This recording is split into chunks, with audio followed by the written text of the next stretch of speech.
Party ఏదైతే తనకున్నటువంటి వాస్తవ పరిస్థితిని మదింపు చేసుకొని ఇప్పటికైనా కానీ కరెక్ట్ పంతాల పట ప్రజల ఆశలు నెరవేర్చేటటువంటి విధంగా కార్యాచరణ కోల్పోవాలని చెప్పేసి డిమాండ్ చేస్తున్నాం. ఇప్పుడున్నటువంటి పరిస్థితుల పట కేంద్రం మీద ఒత్తిడి చేస్తే తప్ప సాధ్యం కానటువంటి ఈ పరిస్థితుల పట కాంగ్రెస్ ఏదైతే ఉందో తన ఆలోచన విధానాన్ని అటువైపు పెట్టేసేసి సాధించే దిశగా కార్యాచరణ కోరుకోవాలని చెప్పేసి ఆ కేంద్ర ప్రభుత్వం మీద ఒత్తిడి చేసేటటువంటి విధంగా మనమంతా కూడా ఉద్యమ కార్యాచరణలో గ్రామ స్థాయి వరకు తీసుకుపోయేటటువంటి దాంట్లో భాగంగా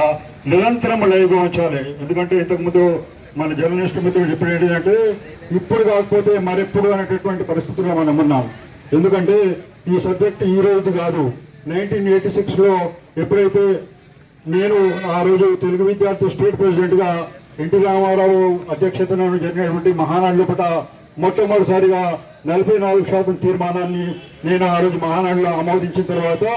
మురళీధర కమిషన్ను వేయడము, అదేవిధంగా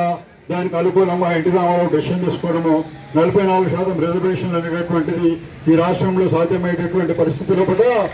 అప్పటిన్నటువంటి అప్పర్ కాస్ట్ మొత్తం కూడా నవసంఘర్ష సమితి ఏర్పడి దానికి వ్యతిరేకంగా పోరాటం చేసేసి